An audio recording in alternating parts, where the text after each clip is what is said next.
गं गणपतये नमः। नमस्कार प्रिय दर्शकों, आप सभी का हमारे दिव्यव्रत ज्ञान चैनल के अंदर बहुत बहुत हार्दिक स्वागत करते हैं आपका। मार्च माह 2022 कर्क राशि फल, कर्क राशि फल के बारे में संपूर्ण विश्लेषण करेंगे। मार्च के महीने में 2 मार्च को फाल्गुन अमावस्या तिथि होगी, 17 मार्च को होलिका दहन होगा और 18 मार्च को संपूर्ण भारत देश में रंगोत्सव मनाया जाएगा। मार्च के महीने में गोचर ग्रह स्थिति की बात करें, कर्क राशि के अनुसार यदि देखें तो सप्तम भाव में कर्क राशि वाले जातकों के सप्तम भाव में मंगल, बुध, शनि, शुक्र चतुर्ग्रही योग बनने वाला है। पंचम भाव में केतु और लाभ स्थान पर राहु, अष्टम भाव में सूर्य और गुरु की युति यानी कि कुंभ राशि में रहेगा। तो ये जो समय है कर्क राशि वाले जातकों के लिए देखा जाए, सेहत स्वास्थ्य की दृष्टि से देखेंगे तो चतुर्ग्रही यानी कि सप्तमेश शनिदेव की पूर्ण दृष्टि आपके लग्नस्थ पड़ने के कारण से आपको थोड़े से अपने आलस्य से बचने की आवश्यकता है। पूरे मार्च के महीने में आलस्य आपके बने हुए कार्यों में, सेहत स्वास्थ्य में अचानक आपके स्वास्थ्य को कमजोर करता है। शारीरिक वायु विकृति से आपको थोड़े से बचाव करनी होगी।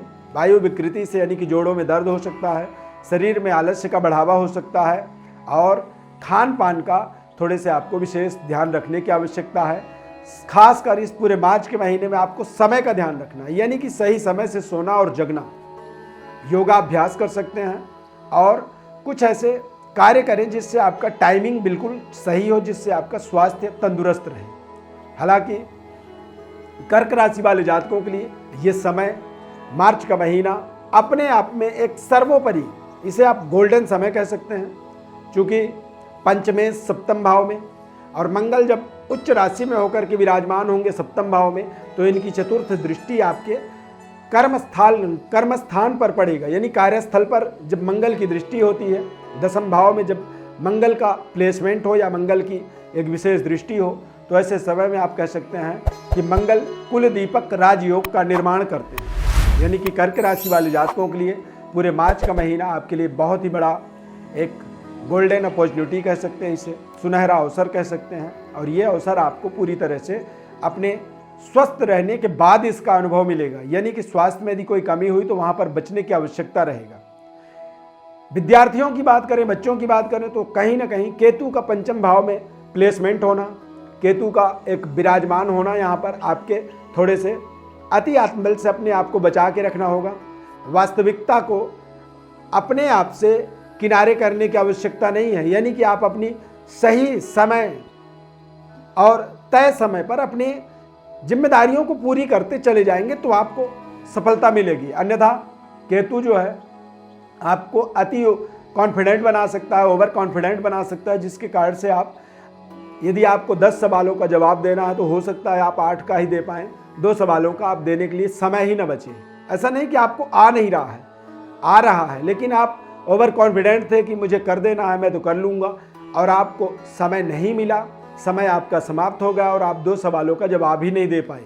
यानी कि कई बार इस तरह का मिसकम्युनिकेशन हो जाता है कि आप कर तो सकते हैं लेकिन समय ना होने के कारण से आप उससे वंचित हो जाते हैं। तो इस तरह की समस्याएं आपके ऊपर हो सकती हैं। इन समस्याओं से अपने आप को बचा के रखना होगा और तय समय पर अपने कार्य को पूरा करने का पूरे मार्च महीने में आपको विशेष संकल्प रखना हो। चतुर्थ भाव में, सप्तम भाव में चतुर्ग्रही योग यानी कि मंगल, बुध, शुक्र और शनि, इन 4 ग्रहों का योग आपके व्यापार में, आपको यदि आप व्यापारिक व्यवस्था से जुड़े हुए हैं, व्यापार कर रहे हैं, कारोबार कर रहे हैं, तो यहाँ पर आप देखेंगे कि देश विदेश के जो रिलेशन होते हैं, कई बार जो विदेशों में भी रह रहे हैं वो भी आपको बहुत अच्छे तरीके से समर्थन करेंगे, सहयोग करेंगे। मार्च का महीना कर्क राशि वालों के लिए देश विदेश यात्रा के लिए बेहद शानदार समय रहेगा। और इस समय में आप देखेंगे पूरे मार्च के महीने में आपको बुजुर्गों के साथ आपके तालमेल बहुत अच्छे बनेंगे। कोई बुजुर्ग व्यक्ति आपको बिना पूछे आपके तमाम ऐसे समस्याओं का समाधान दे सकता है। बुजुर्गों के माध्यम से आप अपने जीवन में एक भाग्य का उदय का एक नया मार्ग प्राप्त कर सकते हैं। और यहाँ पर व्यापारिक व्यवस्था के माध्यम से आप देखेंगे कि कई तरह के आपके जीवन में आय के स्रोत आपको मिल रहे हैं। आप बेहतर तरीके से अपनी अर्निंग कर पाएंगे, इन्वेस्टमेंट व्यापार में बढ़ा पाएंगे, कारोबार को और बेहतर तरीके से संपन्न कर पाएंगे। वैवाहिक व्यवस्था यानी कि वैवाहिक जीवन के बारे में बात की जाए तो कहीं ना कहीं वैवाहिक लेवल आपका आपसी जो एक हमारा रिलेशनशिप होता है उसके अंदर आपको बेहतर अनुभव की प्राप्ति होगी। अविवाहितों के लिए विवाह के अवसर मिलेंगे और विवाह का जो कार्य आपके जीवन में, विवाह के जो आपके जीवन में रिलेशन आने वाले हैं वो किसी बुजुर्ग व्यक्ति के माध्यम से आपके लिए नया प्रपोजल प्राप्त हो सकता है। आप अपने पुराने रिश्तों को भी यहाँ पर आप एक बार देखेंगे कि वो पुनः एक्टिवेट हो रहे हैं, पुनः आपके वो संबंध यहाँ पर जुड़ रहे हैं और इन सभी परिस्थितियों का, सभी योगों का कारण जो बनेगा ये चतुर्ग्रही योग बनेगा। सूर्य और गुरु ये दोनों ग्रह आपके अष्टम भाव में रहेंगे। भाग्य के स्वामी देवगुरु बृहस्पति अष्टम भाव में गोचर करेंगे तो आप निश्चित रूप से अपने कर्मों पर, अपने हार्ड वर्क पर आपको पूरी फोकस रखनी होगी। तय समय पर अपने प्रोजेक्टों को पूरा करने की पूरी योजना बना करके आपको चलना होगा। भाग्य आपको उतना ज़्यादा साथ नहीं देगा तो इस पूरे माह में आपको भाग्य के भरोसे नहीं रहना है। अपने कर्म को प्रायोरिटी पर रखनी है, अपने कर्म को एक विशेष जिम्मेदारी पर रखनी है और तय समय पर अपने कार्य को पूरा करने के लिए संकल्पित रहना है। अपने संकल्पों की पुनरावृत्ति करते रहें। सूर्य आपकी जन्म पत्रिका में अष्टम भाव में रहेंगे, द्वितीय भाव को देखेंगे तो निश्चित रूप से थोड़े से पारिवारिक जिम्मेदारियां आप देखेंगे कि बढ़ेगा। बेवजह आपके क्रोध आपको बढ़ते हुए दिखेंगे और कई बार आप अपने बातचीत के तरीके में भी देखेंगे कि आप ज़्यादा बात कर रहे हैं जितनी नहीं करनी चाहिए, क्योंकि सूर्य की दृष्टि द्वितीय भाव में पड़ने के कारण से कई बार इस तरह की परिस्थितियां आपके जीवन में बनती हैं। तो वहाँ पर आपको विशेष सावधानी रखने की आवश्यकता होगी। जितनी भी बात करें उसका आप ध्यान रखें कि आपने क्या क्या बोला है। जो आमदनी आपकी होगी इस माह के अंदर उसका आपको केयर करना होगा। इस माह में आपको थोड़े से इन्वेस्टमेंट से बचने होंगे, खर्चों से अपने आप को बचाव करना होगा। राजनीतिक एक्टिविटी में या सामाजिक गतिविधि में आप संलग्न हैं, जुड़े हुए हैं, राजनीति में आप मान लीजिए किसी बड़ी पद प्रतिष्ठा पाना चाहते हैं तो यहाँ पर अनसर्टेन आपको कुछ बड़े पदों की प्राप्ति हो सकती है, जहाँ पर बैठ करके आप बड़े जिम्मेदारियों को, बड़े उत्तरदायित्वों को अपने जीवन में निभाने के लिए आगे बढ़ेंगे। और ऐसे समय में आपको बेहद संतुलित होकर के और बेहद ध्यानपूर्वक, चूँकि हमारे जीवन में जो अवसर हमें मिलते हैं वो रोज़ रोज़ नहीं मिलते हैं, जब कभी मिलता है तो उन अवसरों को हमें सही तरीके से यूटिलाइज करना ही हमारा परम कर्तव्य बनता है। और जब आप अपने अवसरों का सही इस्तेमाल करते हैं, अवसरों को सही तरीके से अपने जीवन में इस्तेमाल करने का आपको एक तरह से ज्ञान हो जाता है तो आप समझिए कि भाग्य का यही उदय का एक मार्ग होता है। इसी को कहा जाता है भाग्योदय। जब आप अपने जीवन के सही मार्ग पर निरंतर आगे बढ़ते चले जाते हैं और अपने जीवन की व्यवस्थाओं को सुदृढ़ बनाने में आप सफल होते हैं। राहु और केतु ये दोनों ग्रह आपके जीवन में बेहद शानदार रिजल्ट देने वाले हैं मार्च के महीने में और आप बहुत अच्छे तरीके से अपनी व्यवस्थाओं को सुदृढ़ कर पाएंगे। रिश्तों को बेहतर होता हुआ देखेंगे।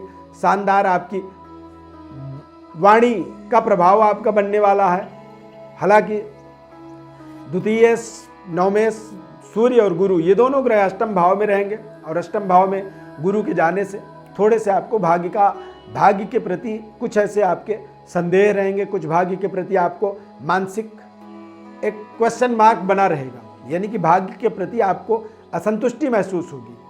अब यहाँ पर उपाय क्या करनी चाहिए, तो उपाय के लिए आप देखा जाए तो आपको हनुमान जी की विशेष उपासना करनी चाहिए। ओम ब्रीम बृहस्पतये नमः पूरे महीने आपको मंत्र का जप करना चाहिए। और शनिवार के दिन आप अपने घर में या अपने कार्यस्थल पर जो भी कार्यरत व्यक्ति हैं, आपके सहकर्मी हैं, आपके साथ जुड़े हुए हैं, ऐसे लोगों को कुछ खाने पीने से संबंधित आप सेवा का भाव रखें, उन्हें कुछ खिलाएं पिलाएं, जिससे आपको इस महीने के अंदर एक बेहतर परिणाम प्राप्त होगा।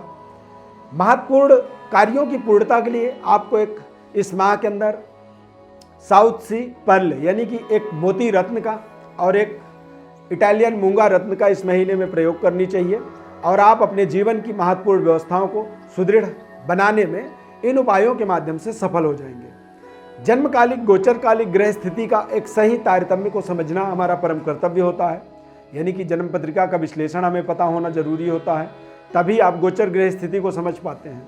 तो उसके लिए आपको हमारे व्हाट्सएप नंबर पर अपनी बर्थ डिटेल्स लिख करके भेजना होगा। हमारी तरफ से हम आपको निःशुल्क रूप से संपूर्ण विश्लेषण बताएंगे। बस आपसे निवेदन यही रहता है कि आप हमारी संस्था में जब आप जुड़ रहे हैं तो संस्था की सदस्यता की प्राप्ति के लिए आप हमारे चैनल को सब्सक्राइब कर लें, लाइक कर लें, बेल के बटन को क्लिक करें और निरंतर हमारे साथ जुड़े रहें। माता रानी की अपार कृपा आपके जीवन में बनी रहे। बहुत बहुत शुभकामनाएं। इस खास कार्यक्रम में इतना ही। नए कार्यक्रम में फिर मिलेंगे, तब तक के लिए धन्यवाद।